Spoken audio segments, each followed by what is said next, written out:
यूसुफ साहब सिर्फ वाला फादर है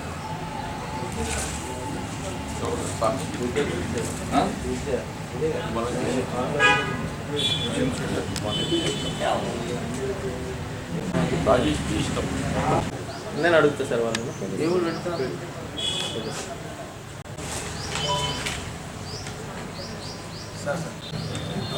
అదే కనిపించట్లేదన్నారు మరి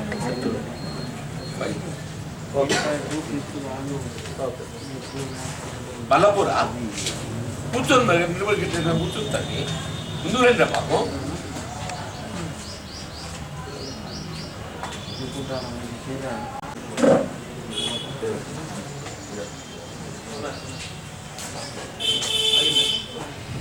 అక్కడ కూడా ఉన్నాయి గోడ కాగూడ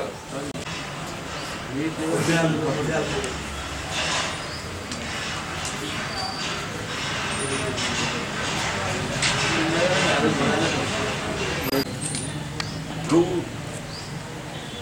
2014 తెలంగాణ రాష్ట్రం ఏర్పడ్డ తదుపరి మొట్టమొదటి శాసనసభ ఎన్నిక కేజీ టు పీజీ వరకు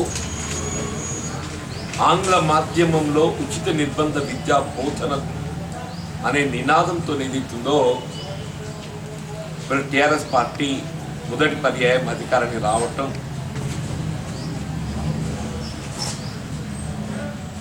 ఇవాళ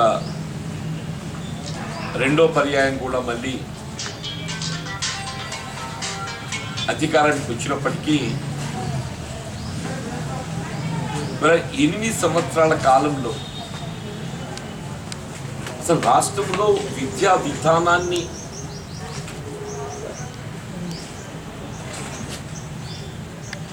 పూర్తిగా నిర్లక్ష్యం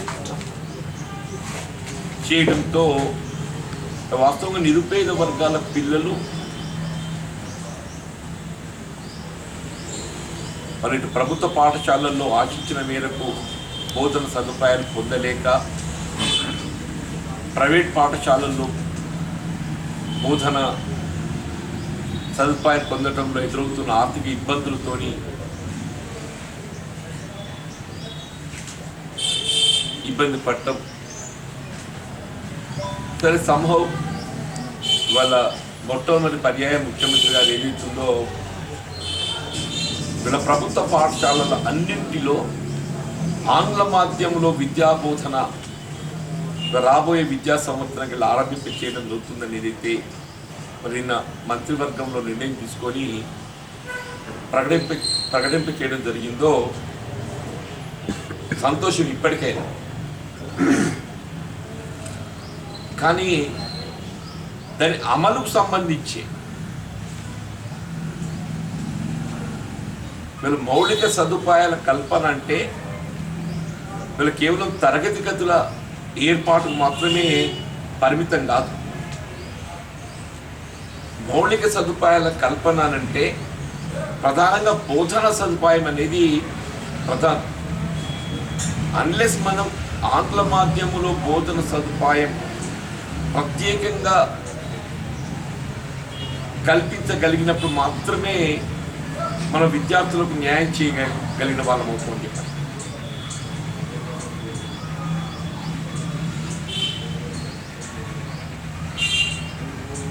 వాళ్ళ లేకుంటే ఒకే తరగతి గదిలో తెలుగు మీడియం బోధన, ఆంగ్ల మాధ్యమం బోధన సైమల్టేనియస్గా, లేక సంఖ్యాపరంగా ఉపాధ్యాయుల కేటాయింపుని మీ 1st to 3rd 4th class ఒకే తరగతి గదిలో కూర్చోబెట్టడం,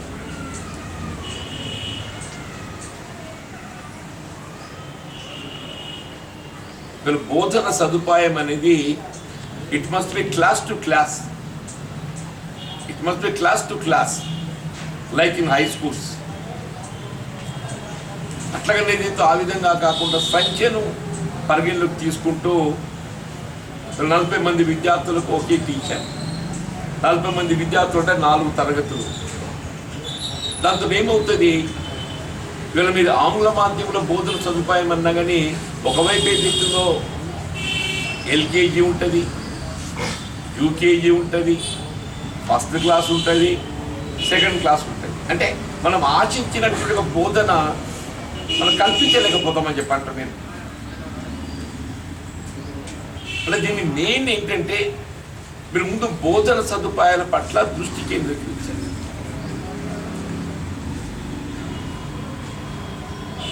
మీరు ఎంతవరకు అయితే ప్రతి తరగతి గదికి ఒక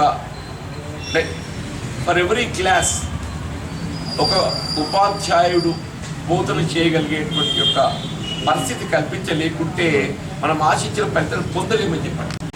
ఇప్పుడు ప్రస్తుతం ఉన్నటువంటి ఉపాధ్యాయులు though they are qualified and eligible, వాళ్ళు ఆంగ్ల మాధ్యమం బోధనకు ఏదైతే ఉందో కన్వర్ట్ చేయాలంటే వాళ్ళకి ఓరియంటేషన్ ఇస్ మోర్ ఇంపార్టెంట్.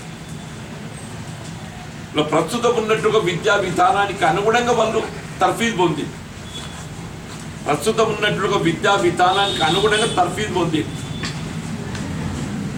వాళ్ళని ఆంగ్ల మాధ్యమంలో బోధనకు అనుగుణంగా తీర్చిదిద్దాలని చెప్పంటే అగైన్ మళ్ళీ వాళ్ళకి orientation it more important. Unless వీళ్ళని ఏదైతే ఉందో ఆంగ్ల మాధ్యమంలో బోధనకు అనుగుణంగా గట్ట మనం తర్ఫీదు చేయలేకుంటే మనం ఆశించిన పెద్దలు పొందలేదు. అంటే ఇది కేవలం ఏదైతుందో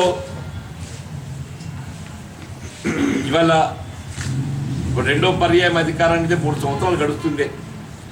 ప్రజల్లో అసంతృప్తి అంటే గ్రామీణ ప్రాంతంలో కానీ పట్టణ ప్రాంతంలో కానీ ముఖ్యంగా నిరుపేద వర్గాల్లో ఈ వర్గం ఆ వర్గం అని కాకుండా అన్ని వర్గాలలో అసంతృప్తి అనేది పేరుకపోయింది. దాని నుండి దృష్టి మళ్లించడానికి ఏదో ఒక కార్యక్రమం చేపడుతున్నట్టు మీరు ఏదో ప్రకటిస్తే అది విద్యార్థుల జీవితాలతో చెలగట్టాలనేట్టు అవుతుంది, విద్యార్థుల జీవితాలతో చెలగట్టాలనేట్టు అవుతుంది చెప్పండి. కొనసాగించాలని భావించిన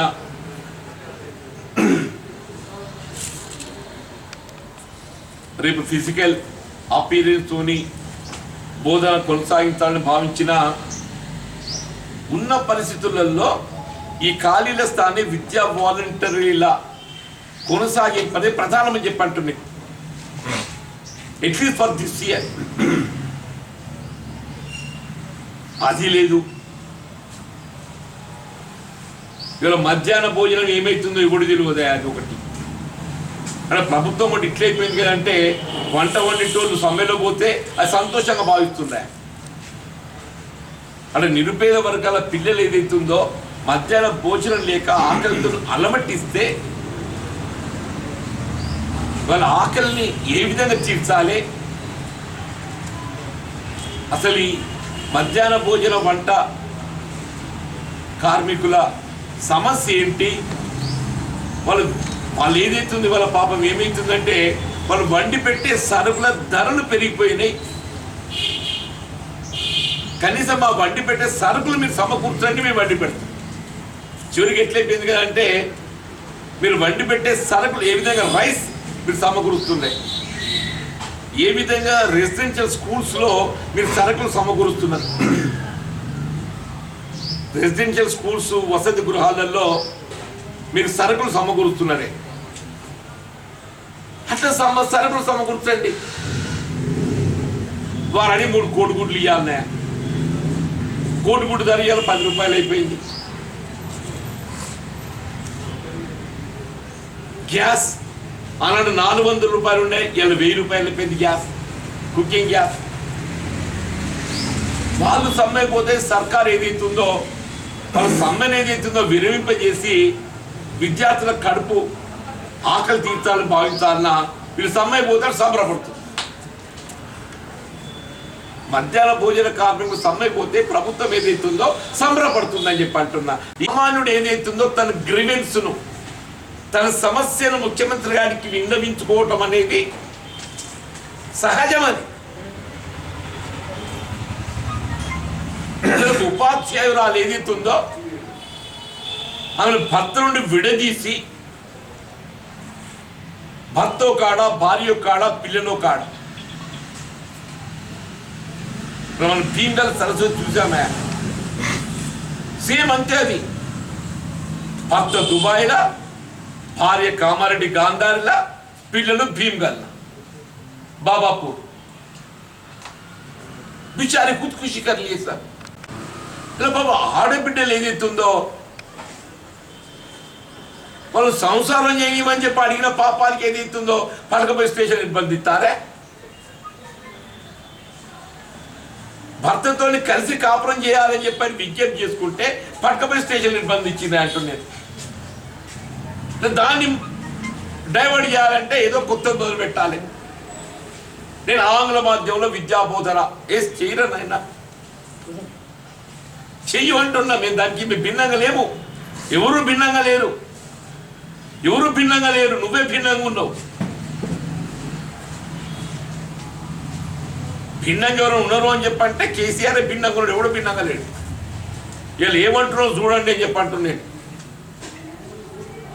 ఇదే టెట్ నిర్వహణకు సంబంధించి ముఖ్యమంత్రి గారి సమక్షంలో మీ శాస్త్ర మండలిలో ఈ అంశాలు లేవనెత్తింది. పక్కపడి విద్యాశాఖ మంత్రి సబితా ఇంద్రారెడ్డి గారు కూడా కూర్చొన్నారు. నా ముందర చెప్పాడు అదేంటమ్మా ఆయన చెప్తున్నాడు ఏదో ఏదో టెట్ అట ఏంటి అని అంటే అవునన్నా ఇట్లా ఉపాధ్యాయ నియామకాలకు ఏది అవుతుందో ఎలిజిబిలిటీ టెస్ట్ మరి చూడదాం సంగతి ఏందో కథం అదాకే.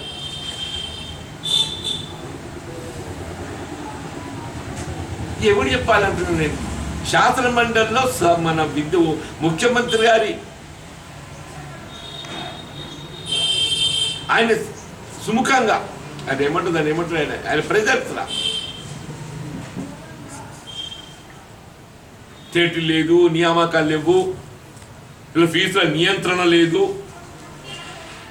అన్ని ఇట్లా దురుపుతాను. ఇప్పుడు మొత్తం దుమ్ము దురుపుతాయి అని చెప్పానంటున్నాను.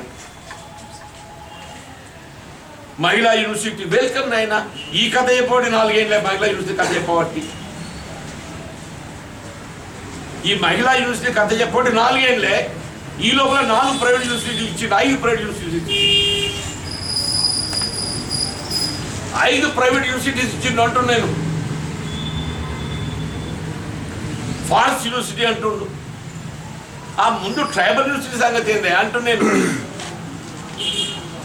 స్టేట్ రీఆర్గనైజేషన్ యాక్ట్లో ఆంధ్రప్రదేశ్ రాష్ట్ర పునర్విభజన చట్టంలో ఆనాడు ఏదైతుందో యూపీఏ ప్రభుత్వం వీళ్ళ తెలంగాణ ప్రాంతంలో వీళ్ళ గిరిజనులు కేంద్రీకృతమై ఉన్నారు.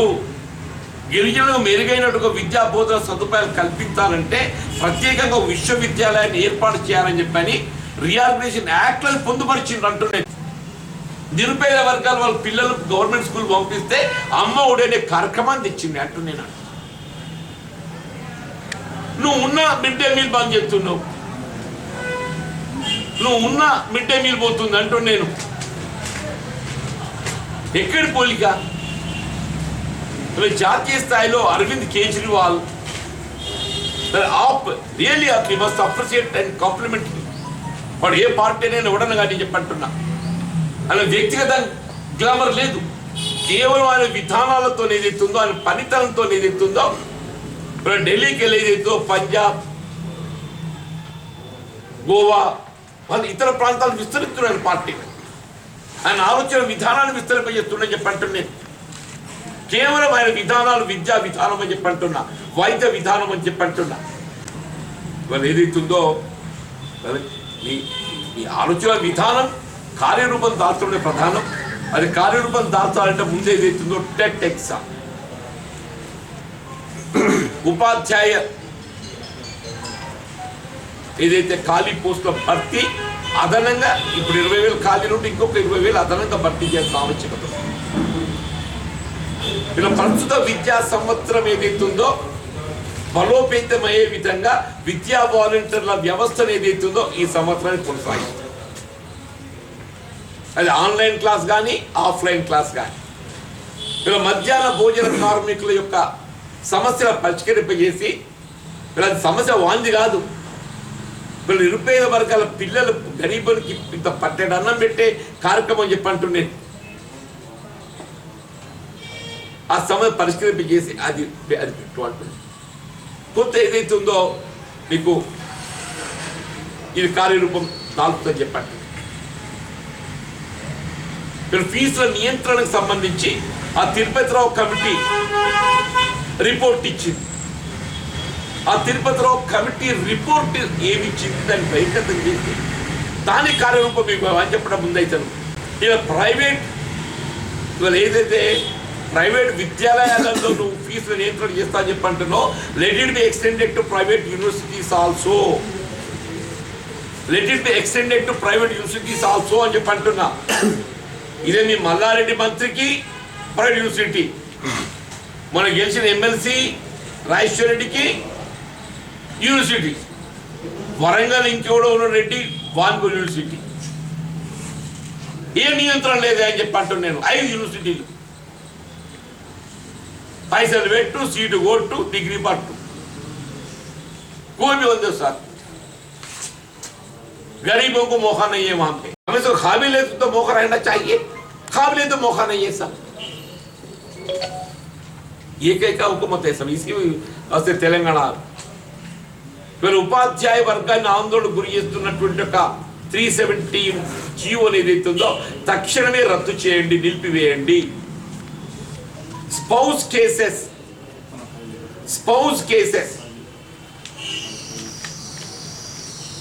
24 అవర్స్ లోపల ఏదైతుందో వాళ్ళందరి భార్యాభర్తల్ని ఒకే గూటికి చేర్చండి. భార్యాభర్తలు ఒకే గూటికి చేర్చండి. ఇలా భవిష్యత్తులో నియామకాలు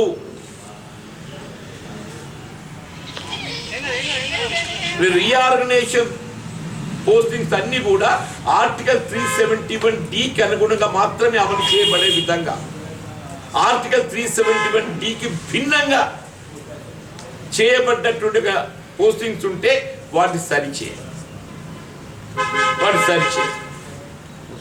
ఉపాధ్యాయులు నెలకొన్న ఆందోళన ఏదైతుందో ఇవాళ దాన్ని తొలగింప